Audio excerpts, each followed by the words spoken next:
Hello, welcome to Frameworks John Carpenter's The Podcast, a title that gets easier to say every time we do this. We being me, Al Schwartz, and my partner, John Bernhard. Yeah, right here. Easier on the ears, too, the more we say it, I think. Indeed. I think, right? Yeah. It looks so good when you do it in the Carpenter font with the synths behind it, though. You know. Anyway, joining us, a first-time guest, a piece we never knew we needed, just like a gold hoop in Lee Van Cleef's ear, Mr. Daniel Baldwin. Framework of what? It's I don't know. Is it a pun? It's something. We don't have time to get into this. We got a big honkin' John Carpenter movie to talk about today. This is one of his classics, Escape from New York, 1981. Not really our introduction to Kurt Russell or their partnership technically, but the one that cemented them in our minds as a pairing. We're talking Elvis. Is that the exception there? They did Elvis on television together as well. Have either of you guys seen the Elvis TV movie? Yes. I haven't yet. I wanted to. And I was just like, I just watched the Baz Luhrmann one. It bored the shit out of me. I don't want to watch another Elvis. Yeah, it's 3 hours long, so, you know. No. Oh, I can't. Okay, I must. I'm curious. As much as it's Carpenter and Russell together, and I think Russell is probably a really good Elvis, we're also at a place like it's not really fair to their movie, but at this juncture in cinematic history, I have such loathing for musical biopics that I don't really want to get into that.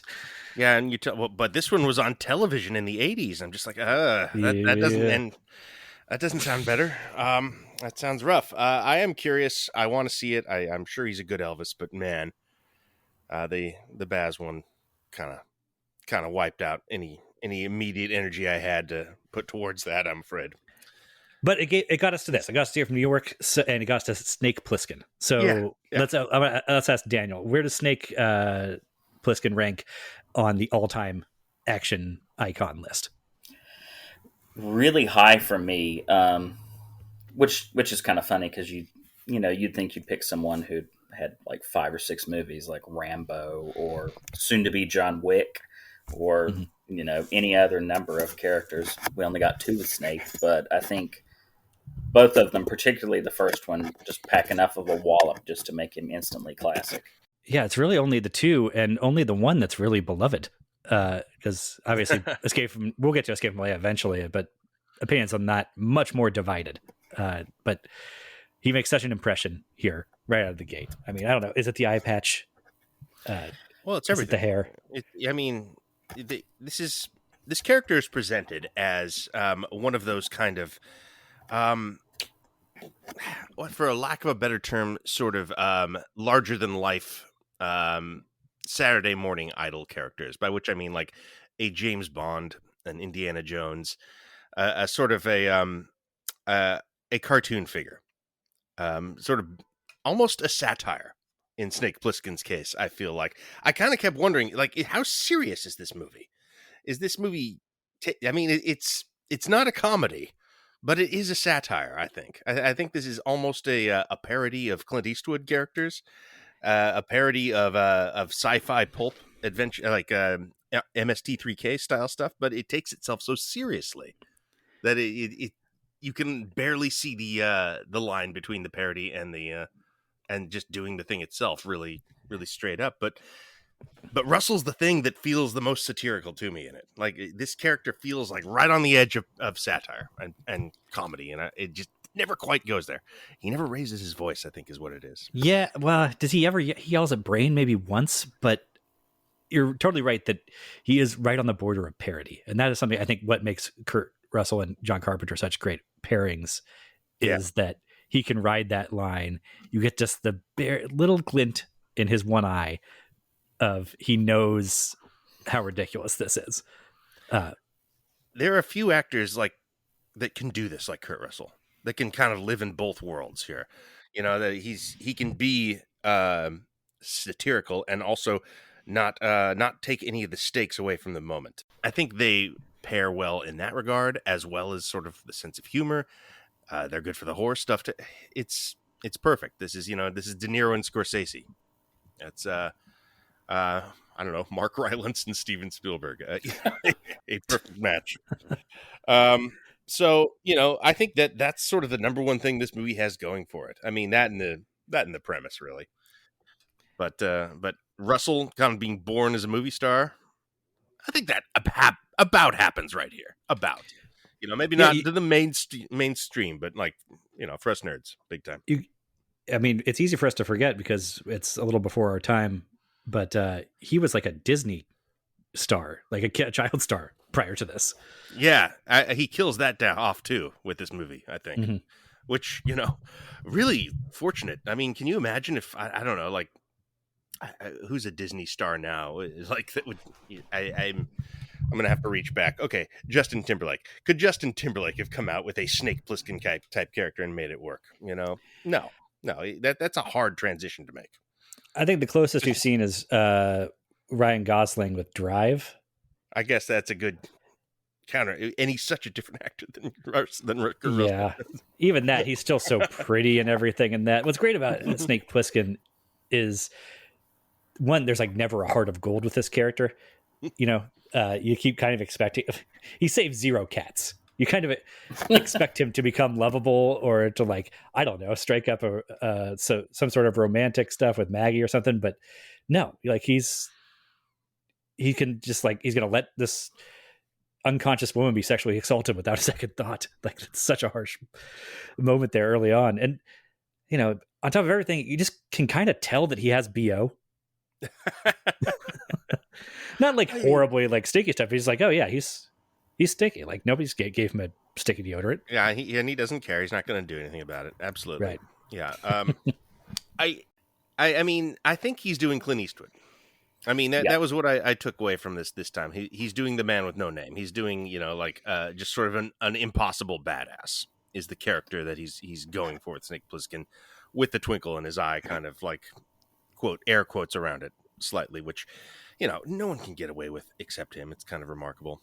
Yeah, I know Kurt, apparently he, probably around the time that they were doing Elvis together, was when he read the early script for this with John. John handed it to him. He loved it. Kurt was offered the Buck Rogers TV show at the time as the lead.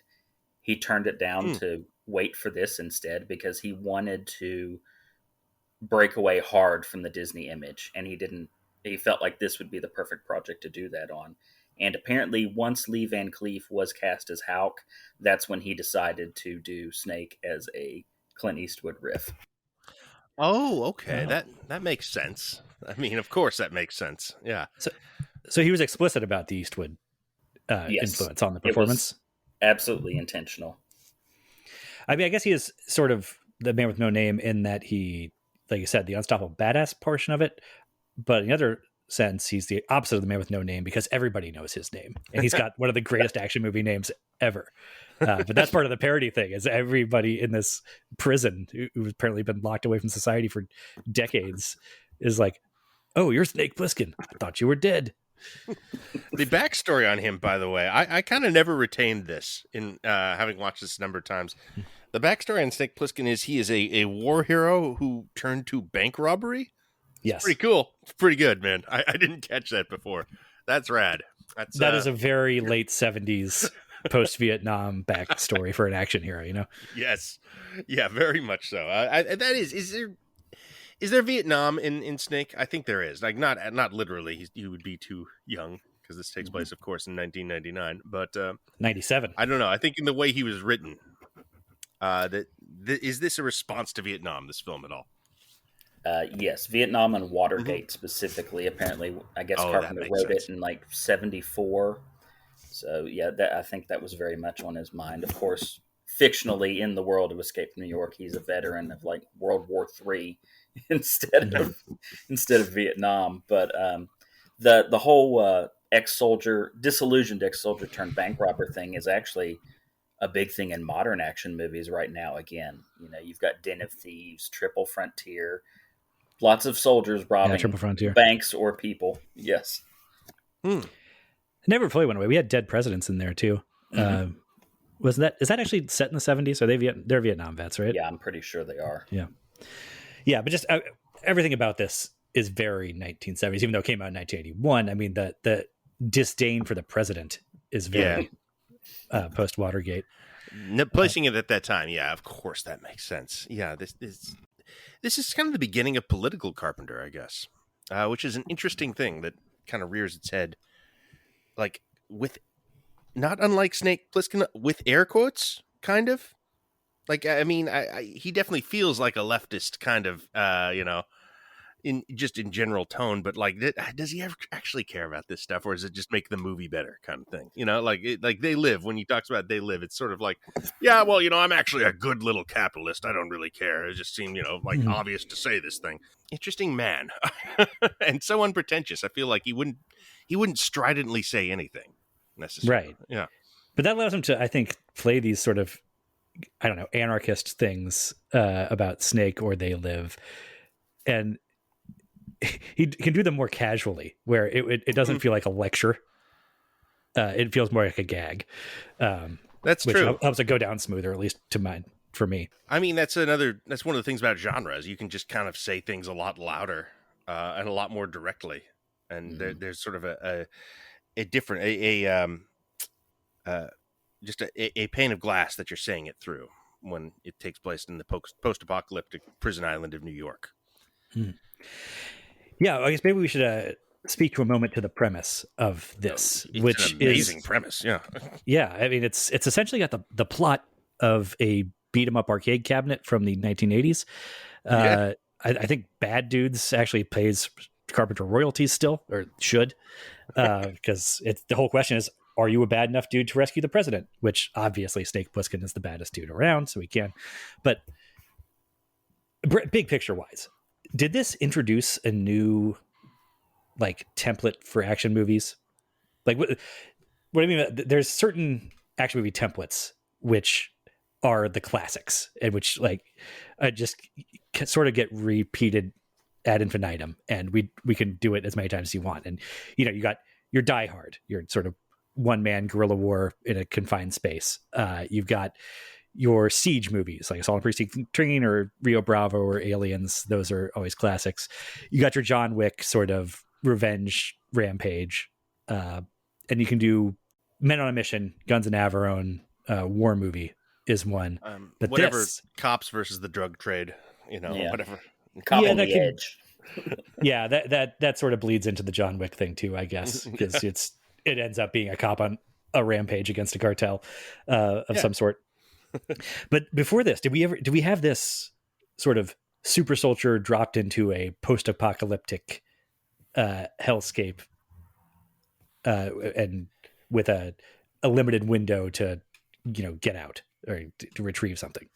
Not so much on the film front. I mean, I'm sure there's some super obscure earlier stuff that I'm not aware of that might have slightly influenced it. The only other film I can think of before this that really does it is the Yul Brynner sci-fi action movie, The Ultimate Warrior, which was like the mid 70s.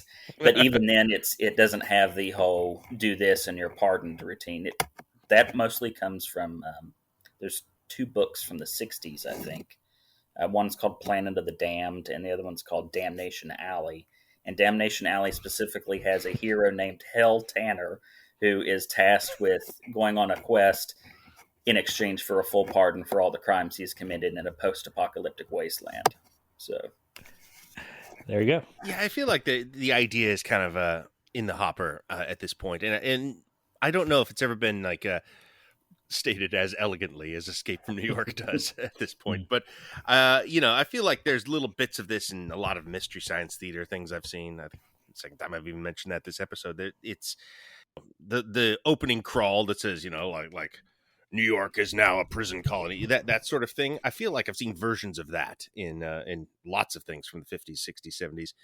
And it might be one of those things where it's just so diffuse and so kind of in the air that it's hard to pin down. Like it took forever for people to figure out that Alien was basically a Mario Bava film called Planet of the Vampires. It has like the exact same plot, and it just kind of floated out there for 20 years before anyone really noticed. And then we also caught up with it and it was like, oh yeah, of course there were influences. Well, of course, there's influences, but I can't think of a prior version that did the sort of prison colony element of it, which now I feel like is a sci-fi staple. We just walled off this island or planet or whatever and let the criminals run the joint, and then that's the perfect environment to release the action hero into to fight his way through. Yeah, like, well, that's my beloved No Escape from 1990s with Ray Liotta. Exactly. Yeah, that is a lot, but I can't think of a earlier literary version of that. A 19th century British novel about some guy who has to fight his way through out of Australia to win Her Majesty's pardon. Sounds good. Sounds good. Yeah, you could do that. Yeah. But this is the earliest version. It's the first one I saw, I think. And you know what? That's not true because I saw Escape from LA before I saw Escape from New York. Well, what a mistake that was. It's the same movie. It's very odd. But it does codify a lot of tropes and ideas about this premise. And of course, escort missions become, as soon as video game tech reaches a point where you can do it, you do a lot of versions of Escape from New York in video game form. Resident Evil 4 being one that I think is like almost explicitly this. I think it's the president's daughter. And it's not just, I guess, video game mechanics with the escort mechanics making for, a different type of gameplay. Escape from New York also seems like set up like video game stages. You go from there to there. That's what gives it that arcade cabinet feel. This would be a good video game, actually. I'd be surprised it wasn't one. Yeah, this I don't know why they never adapted this. Perfect. Because John Carpenter loves video games, right? Yeah. Snake Plissken is a video game character. It's that should have happened too. Still good. There was just to go off on a quick tangent. There was a whole there was a big announcement in the late 2000s when Deborah Hill was still around too, and basically they were going to have a video game and a series of novels. And then they were also going to do a follow-up TV series to Escape from LA. Presumably with a new Snake on the TV show, but Kurt would have been involved with the video game, done the mocap for it, and done the voice. It never materialized to anything other than a very short run of comic books. This is probably getting too much ahead of ourselves because that's post-Escape from LA, but right. It occurs to me that an Escape from New York legacy sequel, like done now, sounds like the worst thing you could possibly do to me. Except that if Carpenter himself was doing it with Russell, it might end up being great. Like, because I could see Carpenter absolutely taking the piss out of legacy sequels. And when Snake Plissken's bastard son shows up with his millennial attitude or whatever, I can see him just never warming up to it. And he's missing the other eye. Yeah. Yeah. Or an ear. I don't know. Yeah. And it's Wyatt Russell, right? We're talking Wyatt Russell. Oh, I guess it would have to be, yeah. Yeah, I mean, this is the Wyatt Russell legacy role, I think. More than I certainly don't want to see his Jack Burton. I'd watch a Snake Plissken. That'd be okay. Well, but I'm falling in love with the idea of Snake meeting his son and them adventuring together and him never actually warming up to him and telling him to fuck off at the end. And they develop no familial rapport. And if anybody could pull that off, it would be Carpenter. In anybody else's hands, it would be horrible, is what I'm thinking. Yeah, that's true. Like the bad version of that is really, really apparent, and you can almost see it, especially considering how bad Escape from LA turned out. I mean, I don't know. We got a whole episode to talk about that later, but we'll have an episode devoted to that. I'm just saying, Snake Plissken as a daddy figure is just like, it makes the bile rise in my throat. Yeah, totally. A very big misunderstanding of the character, but that's how you'd have to do it. I mean, Wyatt Russell is right there. Yeah, and you'd have to give Snake something new to interact with. So of course you would, but just don't actually soften him, please. That's what I mentioned that earlier. What's so impressive about this movie is you get all the way an hour and 40 minutes into it, and he has not ever had his redeeming scene, or he's not developed his redeeming quality other than he's just tenacious. That's pretty much all. He never really warms to anybody. He never saves any of his friends. No, they all die. They all die. He saves the president because he's self-interested in that, but no one else makes it. And he doesn't feel good about it, but you don't get the sense he's too upset either, especially with Brain. And that's kind of just who he is, and that's fine. That's a 70s thing too here. That's an Eastwood thing. I don't know. I feel like if they wanted this to be the big franchise, I feel like he talked about coming back to this the rest of his career, even after Escape from LA. Like this was kind of supposed to be the Carpenter franchise, and I don't know. I think the refusal to make concessions to what normal audiences would like to see might have been a big part of why that never really happened, which is probably for the best, honestly. I mean, Escape from LA shows that there was what if we just do the same thing in LA? It wasn't necessarily the deepest premise to start with, and it's kind of deployed about as perfectly as it could be here in this first film. No, I was just going to, I guess, address two things there. One, the whole Snake's lack of humanity for the most part. Like you said, you can tell he feels a bit bad that so many people died along the way to get the president to safety at the end, and then punishes the president for that when he himself doesn't seem to give a shit. But did either of you watch the cut opening sequence to the movie? I've never seen it, but I know what it's the bank robbery, right? That got him arrested. Okay. Oh no, John, have you seen it? Okay. No. It's on YouTube, and it's on the Blu-ray if you've got that. But basically, you see Snake robbing the Federal Reserve. He meets up with an old war buddy named Taylor. They get onto a subway train. Apparently, there's a entire subway system that runs around to all the major cities in the country, I guess, except for Manhattan. But and of course, they get caught and arrested. Taylor gets shot and is lagging behind. Snake goes back for him, and that's when he gets, clipped. Taylor dies. Snake gets arrested. So there is an ounce of humanity shown at the start with that sequence, and that's specifically why they ultimately cut it from the movie. Well, it's interesting. It almost like punishes him for his humanity there at the beginning. Yes. So he's not making that mistake again, kind of thing. Yeah. But it's unneeded.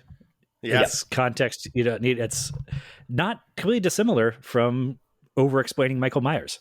Like, you don't want to give him an excuse for how big of an asshole he is, almost. That reminds me of, actually, is the cut opening scene from Fistful of Dollars.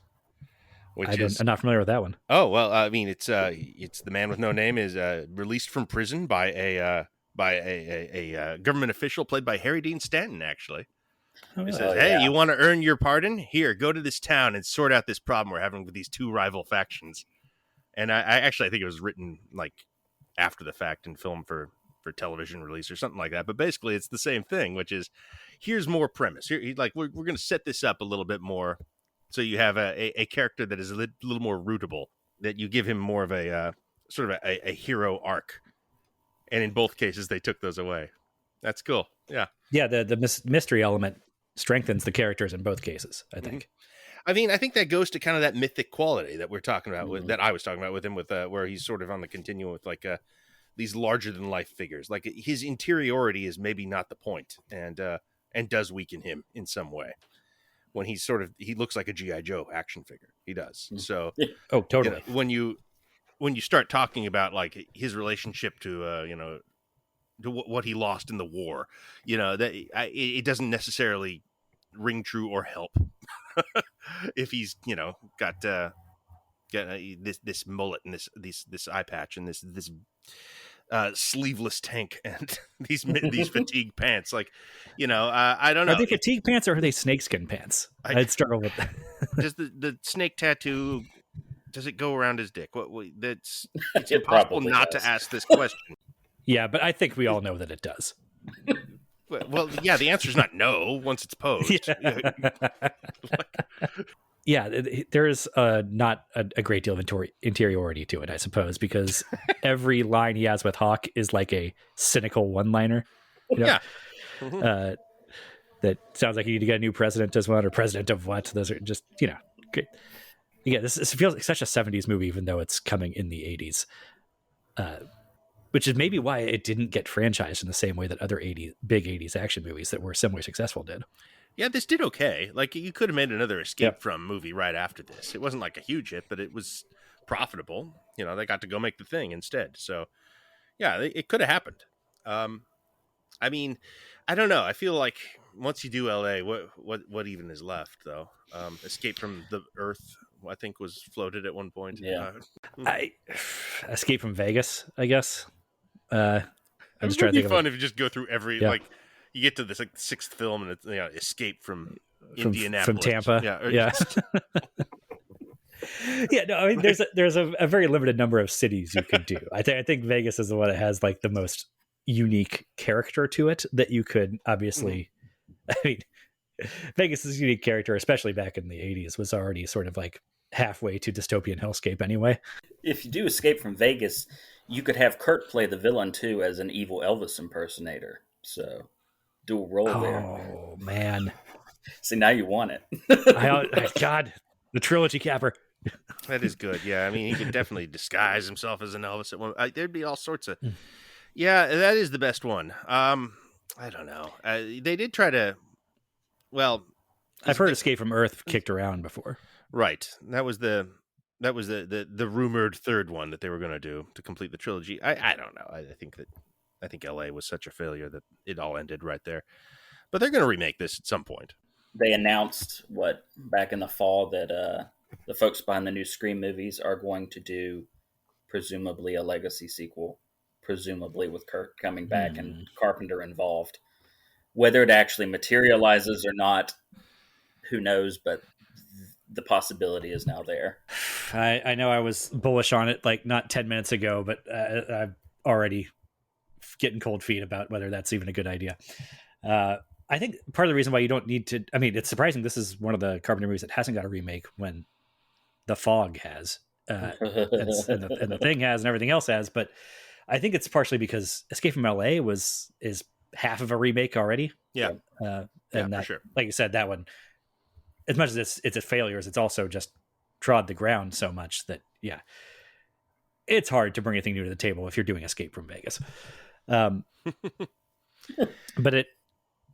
again, everything, all of it takes away somewhat from just the power of the premise here. The New York has been walled off and become a prison colony where you let all the freaks run wild.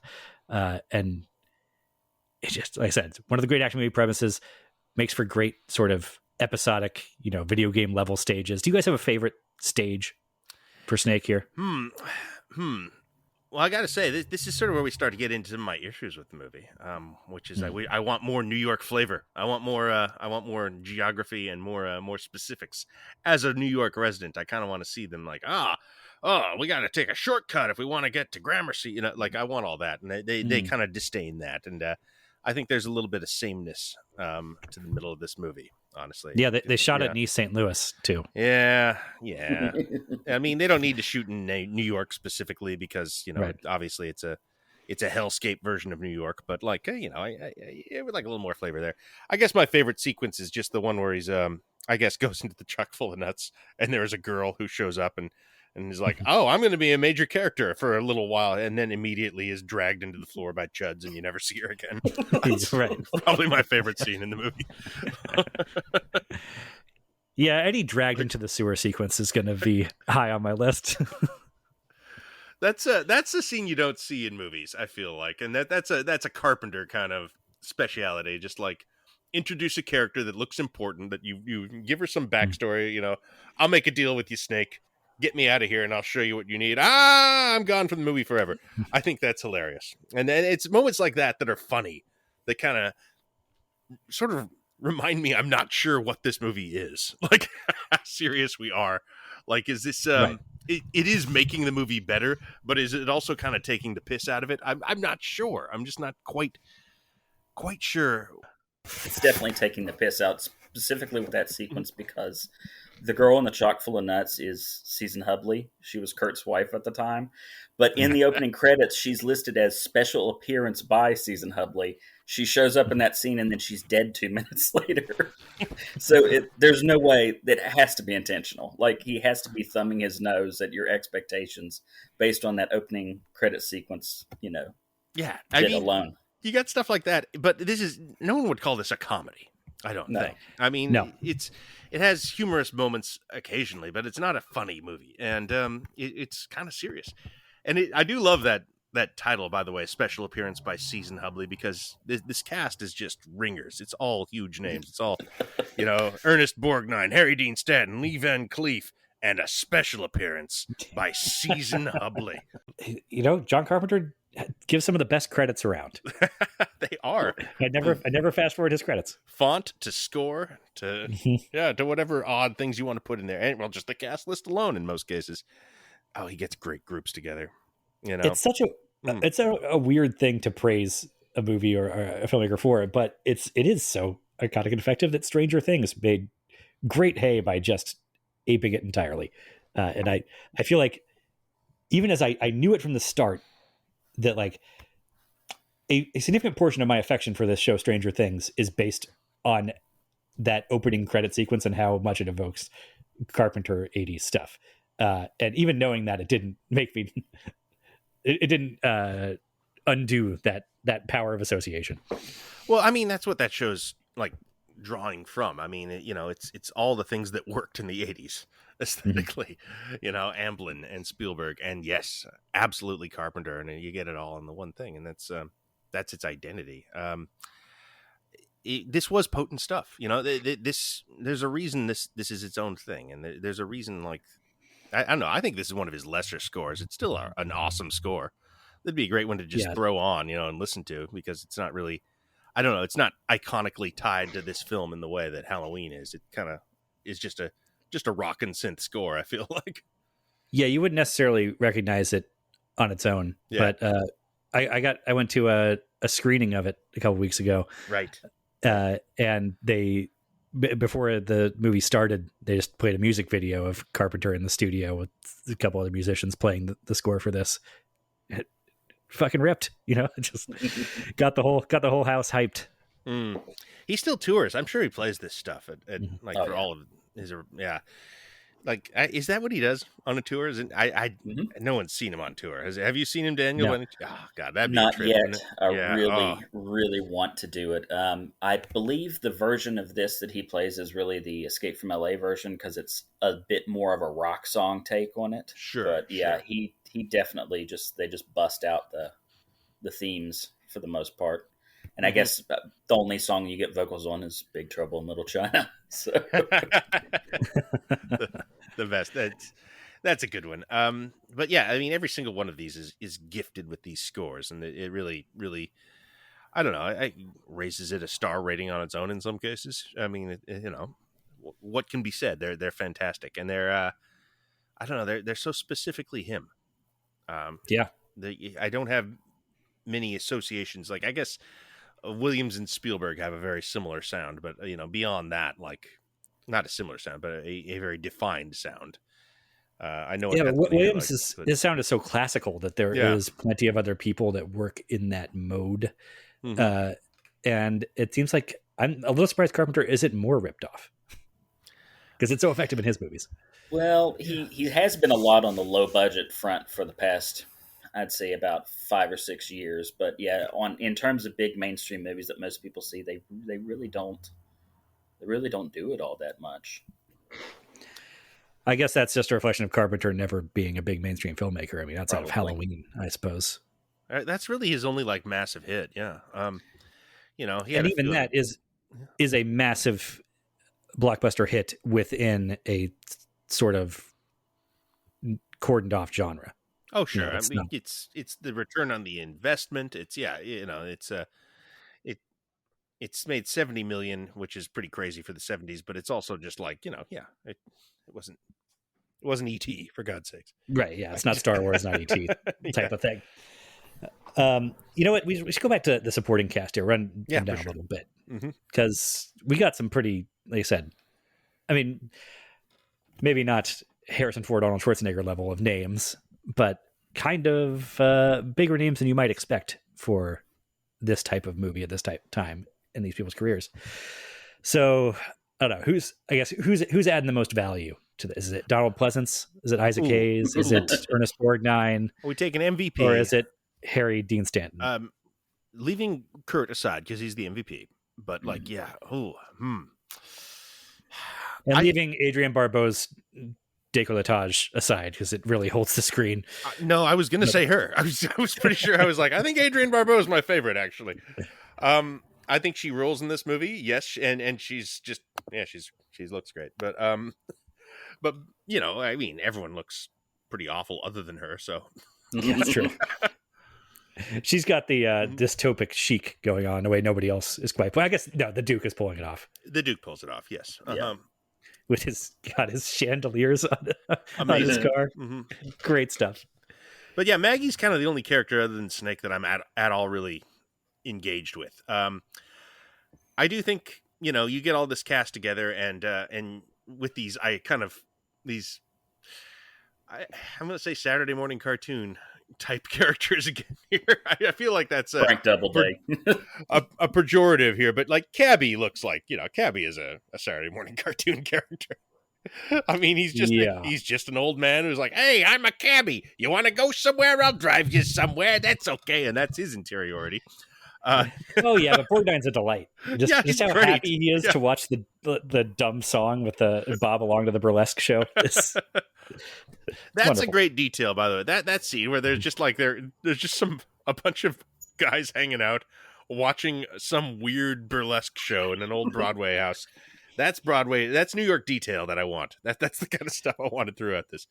Cabby is pretty great. Harry Dean Stanton, I don't know.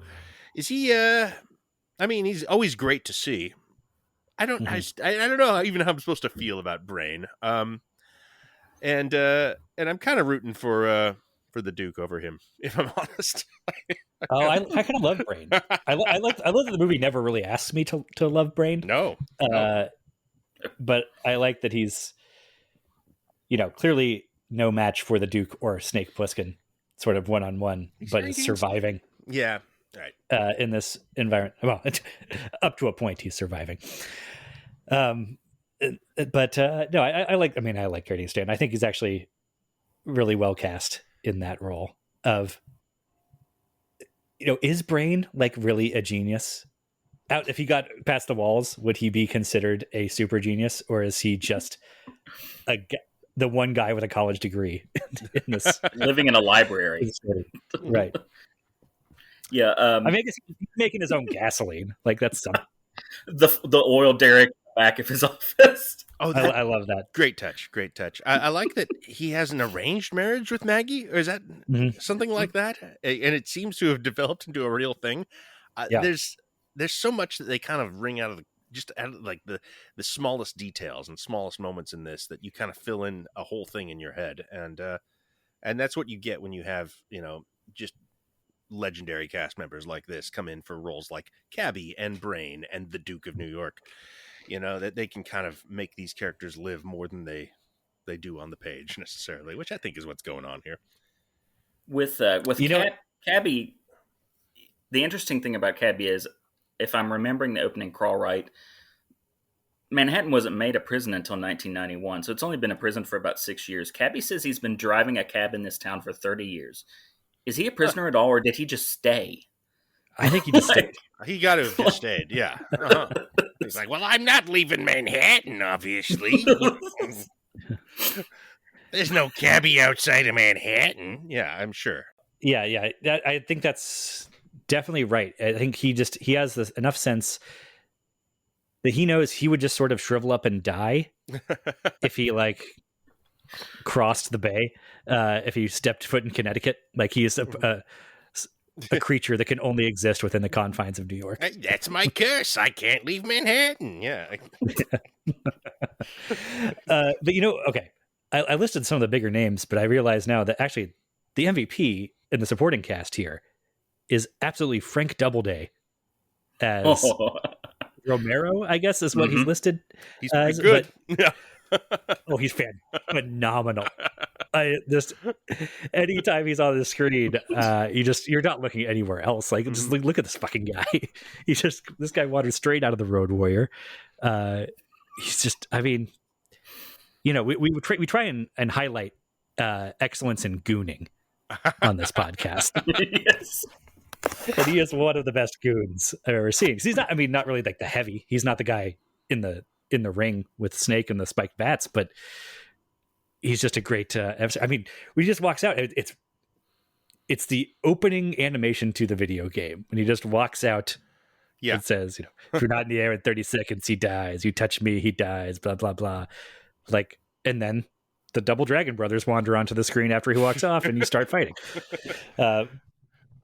Yeah, it's fantastic. That is a character that kind of like captures the mood of the thing better than anyone. I wish there was more Romero in this, actually. More, not just the character, but kind of like, I don't know, his design tells a story. Like the way he looks kind of opens the world a little bit, pushes it a little closer to the Warriors, which is a movie, I don't know, I think we're kind of circling around throughout these early Carpenter movies a little bit. It's maybe the movie that feels most like the Carpenter film, the best Carpenter film that Carpenter did not make. And let's put pin in there. So I want to ask you guys about double and triple features with this movie when we wrap up. Oh, for sure. But I think I love what Romero's look and presence implies, and his station within the Duke's organization. What it implies about the Duke's organization. Yeah, that if it was the Duke and a bunch of guys who were like sort of more like in his pimp-ish vein, I guess, you would have a different idea of what this all is. It would be more generic. Yeah. But because you've got a freak show like that at sort of as the second in command of that, it really broadens the scope of the Duke's empire, I suppose. Yep. And I love that. It's almost and none of that's explicated. It's like I said, this movie does leave you wanting so much more information around the edges, but what it implies about, Maggie and Brain's relationship, a lot is implied there that is interesting. They never really dig into, that it was sort of an arranged marriage, but she clearly had like decided, well, this is so much better than being stuck with the Duke, and Romero would be like, Romero was probably her other suitor. Right. But I love that stuff. But there's also Lee Van Cleef, who's another MVP contender. That's some pretty good exposition right there, man. That's exactly what you need for that role. Have a hard ass like that come in. Does it bother you guys that Snake does not make good on his promise to kill him when he returns? I kind of like him, so no. I mean, I wouldn't mind if he got killed, but I kind of like Lee Van Cleef in this. I think Snake likes... I don't think he would admit it, but I think Snake likes needling him too much to actually kill him. He would rather just constantly be an irritation. Because even at the end when, of course, you've got Lee standing off to the side, very sneeringly saying, "Are you going to kill me now, Snake? Like, come at me." Yeah. And then Snake says, "No, I'm too tired." But then there's a slight smile right at the end of that sentence as well. They're just standing there being assholes to each other, and they're assholes to each other throughout the entire film. And yeah, but he's kind of there's a begrudging respect in there as well on both ends, which is really strange, and you never really see anything of that beyond the surface level. And I kind of love that. Like, if they had a heart to heart, it would ruin it. It's another implied history kind of thing. Like, we don't really know what their deal is, or how they know each other. Seems like they know each other personally in this, but we're not sure. It does seem like if there is any character arc for Snake Plissken in this movie, it's that the contempt he develops for the president leads him to soften on Hawk somewhat. Yeah. At the end there. That's right. But that's about it. I mean, that is the barest sketch of anything you could vaguely call an arc. I mean, Pleasance is great too in this. Like the whole group is pretty great. I mean, Pleasance of course becomes a Carpenter guy with Halloween, and this is great use of him. It's such a different kind of use of him too from Loomis. In this he's the face of sort of weak. How do you present it? He's oddly British. Yeah. He's just a little kind of venal. I think is sort of like his goodbye to the Secret Service on the plane is fantastic. Kind of subtle. Again, like not a comedy. You wouldn't call this movie. No, but it's funny on the margins. Yeah, and his relationship with the Duke, of course, is a lot of fun. I mean, it's somehow like fitting that's how the Duke gets taken down is just sort of this little goblin man just hooting at him, and hey, number one, Duke, hey, number one, all that. It's somehow it's perfect, even though I don't really care about the president getting a win at that particular moment. It's No, if anything, you probably still like the Duke a little better than him. oh yeah, totally. No, but it's fine. I mean, it's the '70s thing. Like Richard Nixon gets away with it more or less. Right. He gets his comeuppance at the end, I suppose. Although I think you mentioned that as a Snake getting a fuck you into the president, but it's really a fuck you to the entire world. I mean, really, the comeuppance is not really just for Pleasance there; it's for everybody. I don't think that if the president had actually displayed some sort of remorse for the dead compatriots, that Snake still would have given him, or that Snake would have given him the real tape. But I think it just kind of cemented his decision to not do that. One of my favorite beats in that I hadn't noticed until the past couple times I watched it is that exchange occurs. The president is completely disingenuous in his response, and he's kind of like, F off, I've got a broadcast. I'm going to be on TV, looking in the mirror and getting his bruises padded up with makeup. And then Snake just turns around and walks away. And the camera holds on Tom Atkins, who just lowers his head because you can tell he feels the exact same way about what the president just said, but he's just off, so he's not going to say anything. And it's probably the best beat that Tom Atkins has in the movie. It's odd that Atkins is in this, right? Like, I mean, and Cyphers too, right? Yeah, they're kind of just. It feels like he's on deck in case Lee Van Cleef had to drop out. It's kinda. It's like I'm ready. I'm here to pinch hit if needed. If or he's his understudy, And Cyphers could be Atkins' understudy. It's an embarrassment of riches, this cast, but you kind of end up with like less for Atkins to do than you'd want, but it's I guess it's good. Yeah, it's fine. Yeah. It's somebody for Van Cleef to talk to. Which it would be easy, especially if a budget conscious movie like this, to sort of underpopulate that side of things, because ultimately what's going on inside with Snake is so much more important than who he's talking to on the walkie-talkie on the other side. But I think it helps to have just another actor or two there with Van Cleef. Oh, for sure. Yeah, it's this. And of course, you have a few of them in The Fog, and I'm sure you all talked about that already when you covered that one. But this is probably the biggest Carpenter troupe film to date so far, at least at this juncture. Because I mean, you've got Cyphers. Well, you get Russell and Pleasance as the big hitters, Yeah, but and Cyphers, then you've got Atkins, Cyphers, Atkins, and Buck Barbeau. Flower, Buck Flower, yeah. The nurse from Halloween is the hijacker at the start of the movie. I didn't even catch that. Yeah. Harry Dean Stanton did a couple movies with him. Jamie Lee Curtis is the voiceover artist at the start, and also the voiceover at the processing center as well. Yeah, that offers you the suicide option as you're entering, like Ellis Island. That's, I mean, that's where, it's certainly a satire. It's definitely not wholly a comedy. Or not wholly a serious movie for as dour as the aesthetic is. And I think that that partial comedy stuff is what allows that ending to actually work, because like I said, it's Snake screwing over the entire world just to kind of thumb his nose at the president. And it's like, what does Snake Plissken have against cold fusion? Like, what's he not one? And that in a fully serious drama, I think that would be so much more monstrous than anything that anybody else does throughout the movie. But because this is like one toe over the line into parody, you just got to roll with it. It's like, punk rocks. Fuck the system, anarchy, punk rock. Yeah, right, exactly. Way to go, World War IV. Yeah. Exactly. Carpenter has an adeptness with silliness as well.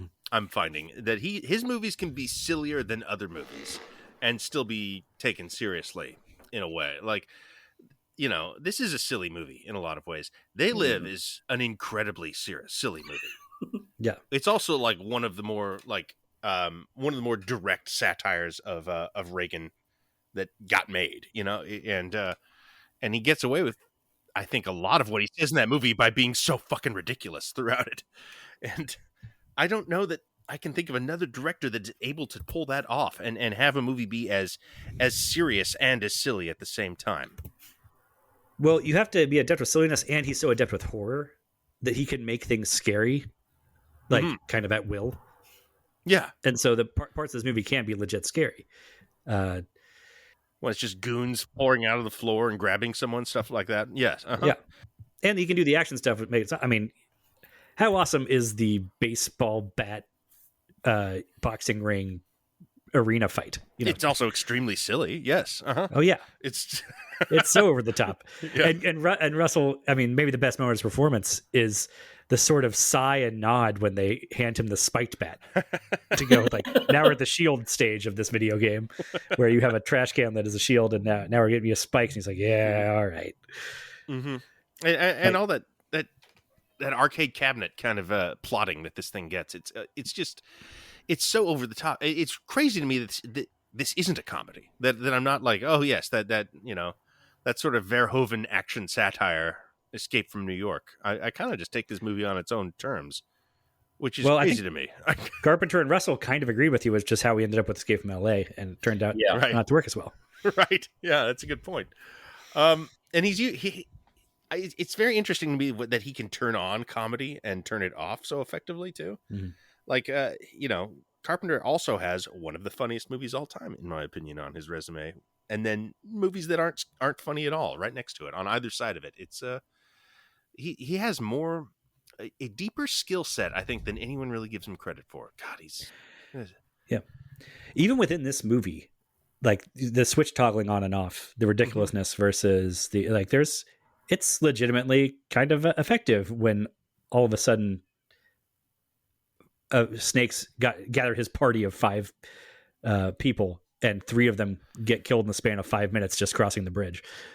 Yeah, Maggie's last stand, Adrienne Barbeau's death in this is crazy. It's outrageously effective. It's emotional, and it's also just like over the top violent and kind of fist pump. Yeah, even though she's just getting plowed into by a car, she's accomplishing nothing. It's still just a gorgeous last stand kind of pulp moment.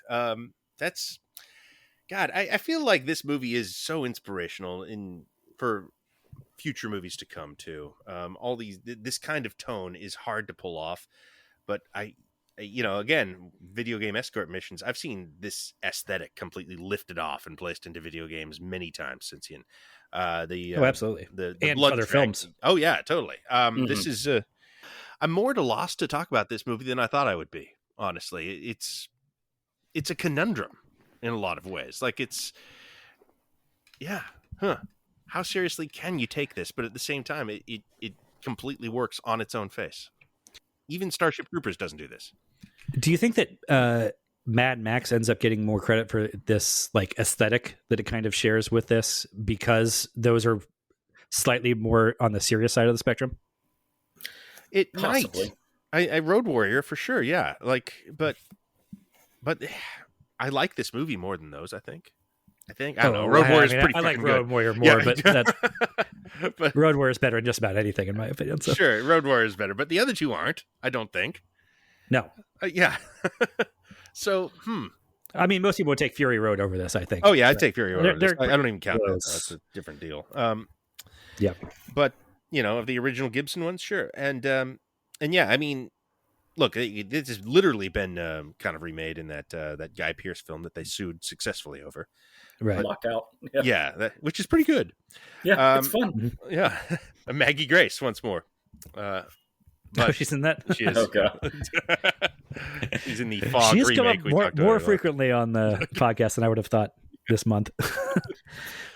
But it kind of, the tone has been taken and ported out into other things. Cameron, I feel, kind of chases this a little bit. He's more serious. Well, he worked on it, so yeah, that's right. Yeah, I mean, it helped Cameron, I think, hone his sensibilities, even if he never did this fully. The dystopian wild thing. The Terminator apocalyptic future is a different flavor of that. But it's from this. You can see the sort of DNA of this in Terminator. Absolutely. In the music, in the way it's shot, in the way the look and the And the weird future dystopia honestly looks a little bit similar too. So maybe we're getting into what I was mentioning earlier. Do you guys have double or triple features you would pair with this movie? Is Road Warrior too obvious? I mean, it's a great night. It's like you're having a lot of fun watching these two together. I would rather that than one of the other more direct things. Like I wouldn't do Lockout with it. No, I was thinking my pairing for LA. My pairing. Yeah, no, not Escape from LA either. Mm-hmm. My pairing with this would be this and After Hours. That's great. That's really good. I like that. Because that's a different. It's not an action template like I was talking about before, but it's a different template of specific subgenre of movie that I feel like this has some of that in the DNA. The one crazy night, just trying to get home, but you have to go through every bad part of town that you didn't want to take, and now you got to take the subway when you didn't want to take it. Maybe Adventures in Babysitting, I guess. Maybe Escape from New York, After Hours, and Quick Change would be a fun. That's pretty good. Yeah, Quick Change, definitely one of those. Yeah. Let's just get through this goddamn night. Get out of New York. Yeah, that's fun. Yeah, that's perfect. Mm-hmm. My other one that I'm mentally editing into an actual a trilogy of in continuity tracing the apocalyptic deterioration of New York is you go from Taxi Driver to The Warriors to Escape from New York. So I think that Travis Bickle's dark prophecies of New York start coming true over the next 10 years. It becomes New York of the Warriors, which is what leads to the government writing it off entirely and having it become Escape from New York. That's pretty good. Yeah. That's almost identical to what mine would be. The only, of course, the first one in mine is set in LA, but there almost seems to be intentional or unintentional a progression from Assault on Precinct 13 to The Warriors to Escape from New York. Things are getting bad. Things are awful. It's too far gone. We walled everything off and left everyone to die. Things are getting worse and worse, and also sillier though as they progress. Yes. Yeah, I like that. You could also pair it with The Running Man, which has virtually nothing to do with the King book, but I mean, the entire style and setup of that movie is just aping Carpenter from start to finish, up to and including the score. Yeah, I really enjoy that movie because of that. That's another one that has an arcade cabinet plot too. Yeah, and just sort of like grade school anarchy morals, which are great. Yeah, Running Man's perfect for this actually too. That underrated. That one's good because it captures this tone. Because it has this. I'm curious who worked on that movie because the design is similar. Now that I think about it, to all this whole school of Carpenter films, and screams we wanted Carpenter and didn't get him. Yeah. It's a shame that Schwarzenegger never did a Carpenter film. I think that would have been a nice match, especially in the 80s. Yeah, but he had Kurt Russell already. He didn't need him. You're right, he did. True. Yeah. And the next Carpenter is I don't know if it's the Kurt Russell film, but it's certainly the Carpenter movie, I guess, is next, right? That's what I would say. Yeah, it's my favorite. One of the best films anyone's ever made. The Thing is going to be the next episode of this show. How do you like that one, Daniel? Good movie, right? It's my favorite movie of all time. So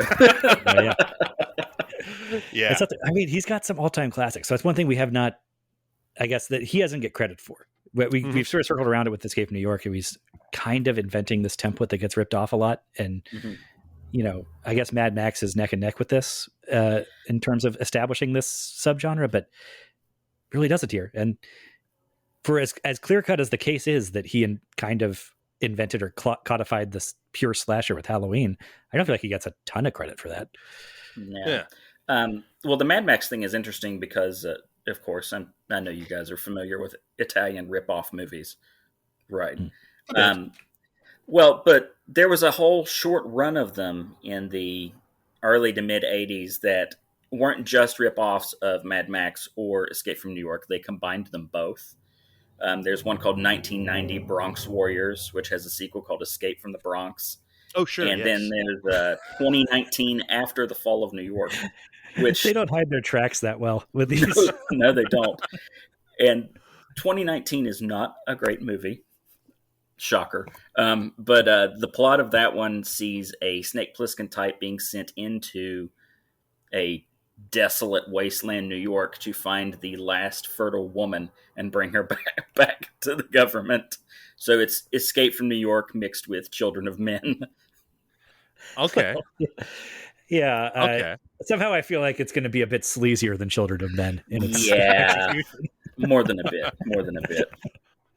I mean, there's sort of like a whole catalog of like awful versions of this that came later. I mean, right? There's like a beyond just the great films that took inspiration, you know, hundreds of lesser direct to video kind of stuff did. I'm thinking of, I don't know, movies like I don't know, Rutger Hauer. What's that one where he fights the monster under the New York Split Second? Yes, that one. You know, like it's that kind of futurism, I guess. You know, this sort of dirt futurism kind of comes out repeatedly, and I don't know that you can say Escape from New York is the wellspring of all that. I mean, it's certainly been a trope forever, but it is sort of the I don't know, it's kind of the ideal version of it in a lot of ways.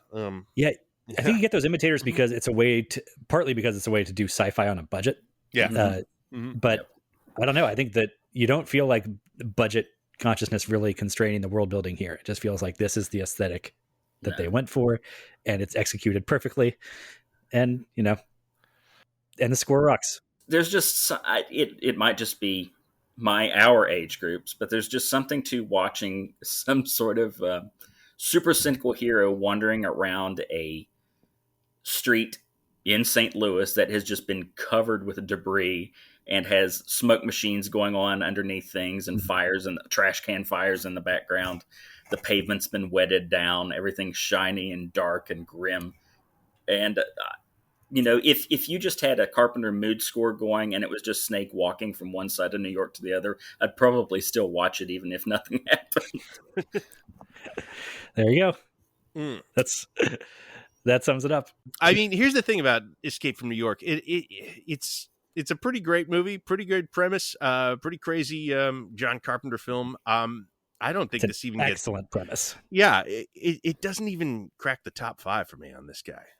This is not one of the ones that's special to me. It's just sort of like another brick in the wall of this career. This is you know, it's really fun, but I think there's much better stuff to come. You know, much more creative, much more original, much more just like perfectly executed versions of the Carper milieu. I mean, we did Halloween already, but I think beyond that, there's some incredible stuff on deck, and probably like the next run he has is sort of legendary. And yeah, the Thing starts that off, and that's the next episode we'll be doing. So thank you for joining us for Escape from New York, and we're going to keep going. Thank you, Daniel, for visiting us on Framework, John Carpenter's Frameworks, the thing we're doing. All right, and thank you all for listening.